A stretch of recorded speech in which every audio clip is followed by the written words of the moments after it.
आज के इस वीडियो में हम बात करेंगे वन डे ग्राफ जनरेटर के बारे में।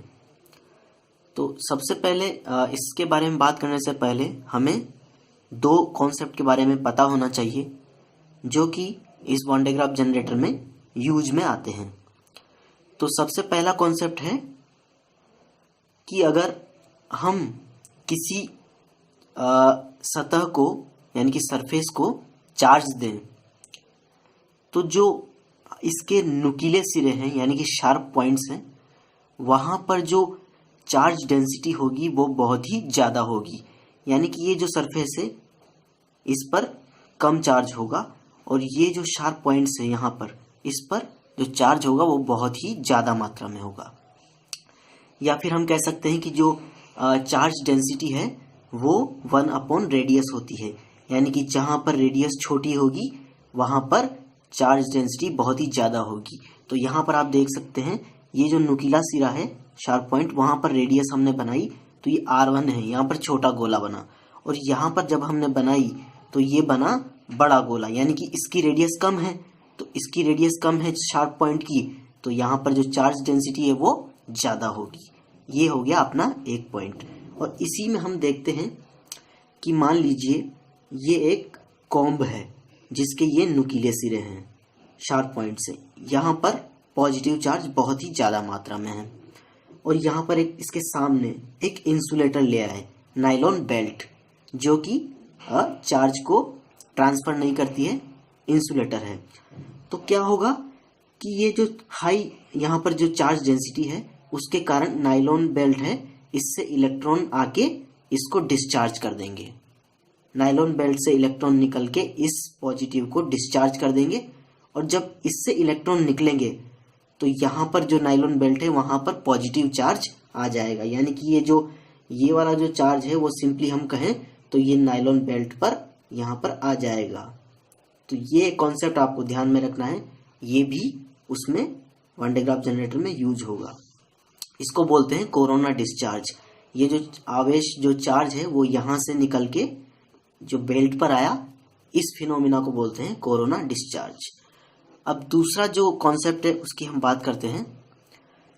ये है कि अगर मान लीजिए हमारे पास दो मेटल के ऐसे गोल सतह वाले ऐसे चालक हैं, कंडक्टर हैं, और इसके पास 5Q चार्ज है और इसके पास है 10Q चार्ज। अब मान लीजिए मैं चाहता हूँ कि ये जो 5Q वाला चार्ज है वो बाहर वाला जो कंडक्टर है यानी कि जो गोला है उस पर चला जाए पूरा का पूरा। तो इसके लिए मैं क्या करूं? तो इसके लिए एक फिनोमिना है यानी कि एक कॉन्सेप्ट है कि अगर इस बड़े गोले के अंदर छोटे गोले को रखा जाए तो इन दोनों को जब कनेक्ट करेंगे तो 5Q वाला जो पूरा जो चार्ज है वो 10Q वाला जो बड़ा गोला है उस पर चला जाएगा। यानी कि 5Q + 10Q, इस पर आ जाएगा आपका 15Q और इस पर बच जाएगा 0। तो ये जो कॉन्सेप्ट है वो बहुत ही काम का है। तो ये जो कॉन्सेप्ट है उसकी वजह से हम बाहर वाला जो गोला है उस पर हाई वोल्टेज जनरेट कर पाते हैं। Total charge of internal sphere, अंदर वाले जो गोले का पूरा चार्ज है, will go to outer sphere, बाहर वाले पे चला जाता है। तो अब इन दोनों का यूज हम वन डे ग्राफ में कैसे करते हैं वो थोड़ा समझते हैं। तो ये आपका वन डे ग्राफ जनरेटर का डायग्राम है। यहाँ पर दो कॉम्ब लगे हुए हैं जो कि मेटल के हैं। उसके बाद यहाँ पर एक हाई वोल्टेज की बैटरी लगी हुई है। यहाँ पर ये दो जो है ये पुली है जो कि घूम सकती है, और जो नीचे वाली पुली है उसको मोटर से कनेक्ट किया है, जो मोटर इस पुली को घुमाएगी। और ये जो बेल्ट है वो नायलॉन बेल्ट है। और ये जो आपको दिख रहा है गोल सा स्पेयर, वो मेटल का बना हुआ है जो कि ये कॉम्ब से अटैच है। यहाँ पर ये जो पिलर्स हैं ये इंसुलेटिंग सपोर्ट है जो कि इस स्पेयर को सीधा खड़ा रखने में मदद करते हैं। तो आइए अब हम चलते हैं, इसको समझते हैं कि ये काम कैसे करता है। तो सबसे पहले यहाँ पर हम देखते हैं ये हाई वोल्टेज बैटरी के पॉजिटिव से कनेक्ट है, यानी कि इस पर हाई वोल्टेज होगा यानी कि चार्ज बहुत ज़्यादा होगा। तो चार्ज हमने कॉन्सेप्ट पढ़ा है कि जो नुकीले सिरे होते हैं, शार्प पॉइंट्स, उन पर चार्ज बहुत ज़्यादा होता है। तो ये सारा चार्ज इस मेटल के इस शार्प पॉइंट्स पर आ जाएगा। अब अगर ये शार्प पॉइंट्स पर आ गया तो ये क्या करेगा, डिस्चार्ज होगा। डिस्चार्ज कहाँ से होगा, नायलॉन बेल्ट से इलेक्ट्रॉन इस कॉम्ब पर आएंगे। अगर नायलॉन बेल्ट से इधर आए तो नायलॉन बेल्ट पर क्या बच जाएगा, पॉजिटिव चार्ज बच जाएंगे। अब वो पॉजिटिव चार्ज नायलॉन बेल्ट पर आ जाते हैं। अब ये चार्ज तो यहीं के यहीं रहेंगे क्योंकि ये तो कंडक्टर नहीं है। तो हम क्या करेंगे, इस मोटर को चालू कर देंगे। तो जैसे ही मोटर चालू हुई, ये वाले जो चार्ज हैं पॉजिटिव, वो यहाँ पर आ गए घूमते घूमते ऐसे। तो ये पॉजिटिव यहाँ पर ऊपर की तरफ बेल्ट से चले जाएंगे। अब जैसे ही ये यहाँ पर आए, यहाँ पर क्या होगा, पॉजिटिव बहुत ज़्यादा मात्रा में आ गए, लेकिन कॉम्ब पर जीरो है चार्ज। तो ये क्या करेंगे, यहाँ से इलेक्ट्रॉन को इस साइड पर खींचेंगे और पॉजिटिव को ये साइड पे निकाल देंगे। तो पॉजिटिव ये चला जाएगा अपना स्पेयर पर।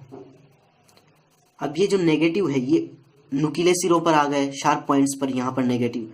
तो ये क्या करेंगे, इसको पॉजिटिव को खींच लेंगे और या फिर नेगेटिव इस बेल्ट पर चले जाएंगे, जिससे कि ये जो बेल्ट वाला पॉजिटिव है वो डिस्चार्ज हो जाएगा और ये जो बेल्ट है आपकी फिर से न्यूट्रलाइज हो जाएगी, यानी ये इस पर कोई आवेश यानी कि चार्ज नहीं बचेगा। तो फिर ये बेल्ट क्या करेगी, वापस आएगी और जैसे ही यहाँ पर आई, बैटरी ने फिर से इसको चार्ज कर दिया और बैटरी से जैसे ही चार्ज हुआ, पॉजिटिव वापस से बेल्ट पर आ गए। जैसे ही पॉजिटिव वापस से बेल्ट पर आए, ये वापस से ये जो मोटर है वो इसको घुमाते हुए पॉजिटिव चार्ज को यहाँ पर ले आई और ये कॉम्ब के थ्रू ये चार्ज वापस ऊपर चले गए।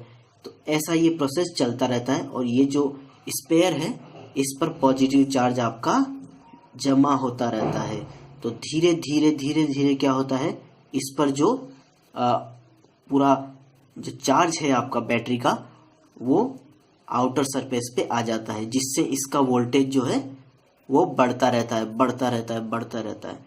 तो ये हाई वोल्टेज आपका इस सरफेस पर बन जाता है। तो पहला कॉन्सेप्ट हमने देखा कि यहाँ पर हमने लगाया जो कि कॉम्ब से जो नुकीले सिरे हैं वहाँ से इलेक्ट्रॉन को इधर खींच रहा है और पॉजिटिव इधर डाल रहा है। ये पहला कॉन्सेप्ट हो गया। दूसरा हमने यहाँ पे लगाया कि कॉम्ब जो है वो इस इंटरनल जो आउटर स्पेयर है उससे कनेक्टेड है। तो कॉम्ब पर जितना भी चार्ज होगा वो आउटर स्पेयर पर चला जाएगा। तो ये क्या करता है, सेकंड वाला कॉम्ब यहाँ से चार्ज को लेता रहता है और ये आउटर स्पेयर पर भेजता रहता है। तो अब इसके यूज की बात करते हैं। ये जो वान डे ग्राफ जनरेटर है इसका यूज कहाँ होता है, तो इसका यूज होता है जो नाभिकीय अभिक्रियाएं होती है, न्यूक्लियर रिएक्शंस। आपने सुना होगा कि प्रोटॉन की प्रोटॉन से टक्कर करवाई, प्रोटॉन की इलेक्ट्रॉन से टक्कर करवाई। तो वो टक्कर कैसे होती है, वो उन पार्टिकल को हाई जो वेलोसिटी होती है, हाई जो वेग होता है उस पर एक्सेलरेट करवाते हैं, त्वरित करवाते हैं। तो वो त्वरित के लिए उनके पास वोल्टेज कहाँ से आता है इतना त्वरित कराने के लिए, वो वान डे ग्राफ जनरेटर से मिलता है। तो यहाँ पर हम उस पार्टिकल को रख देते हैं और ऐसे इसको इस नली में रखकर यहाँ पर एक इलेक्ट्रॉन रख दिया, ये पॉजिटिव रख दिया, यहाँ पर ये नेगेटिव रख दिया। तो ये जो पार्टिकल है वो इस स्पेयर के अंदर में है, तो इसका वोल्टेज जो होगा बहुत हाई होगा। लेकिन ये जो है वो ग्राउंड से कनेक्टेड है, यानी कि इसका वोल्टेज है 0। तो ये इतना तेजी से यहाँ से आएगा कि इससे टकरा जाएगा। तो इस तरह की अभिक्रियाओं के लिए ये यूज होता है। अब यहाँ पर एक बात और देखते हैं कि जो वोल्टेज है वो तो यहाँ पर धीरे धीरे बढ़ता जा रहा है, क्योंकि चार्ज जो है आपका यहाँ पर बढ़ रहा है। तो चार्ज बढ़ने के कारण क्या होगा, यहाँ पर इलेक्ट्रिक फील्ड जो है E वो बहुत ही ज़्यादा हो जाएगा, और वो इतना ज़्यादा हो जाएगा कि आपकी जो एयर है बाहर उसको ब्रेक डाउन कर देगा। तो इसके लिए हम क्या करते हैं, इसको एक बॉक्स में बंद कर देते हैं और इस बॉक्स के अंदर क्या करते हैं, हम एक गैस भर देते हैं, कोई भी इंसुलेटिंग गैस, यानी कि मान लीजिए आपका SF6 भर दिया। तो इससे क्या होगा कि जो वोल्टेज है वो हम जो एयर को ब्रेक डाउन कर रहा था वहां पर नहीं रुकेगा और बढ़ता जाएगा और बढ़ता जाएगा और बढ़ता जाएगा, और ये बहुत ही ज़्यादा हम इसमें वोल्टेज को बहुत ही ज़्यादा कर सकते हैं। यानी कि जो नॉर्मल हम वोल्टेज कर पा रहे थे एयर के कंडीशन में, वो हम और भी ज़्यादा कर पाएंगे अगर SF6 यहाँ पर गैस भरी हुई हो तो वन डे ग्राफ जनरेटर में फ़िलहाल इतना ही। Thanks for watching this video.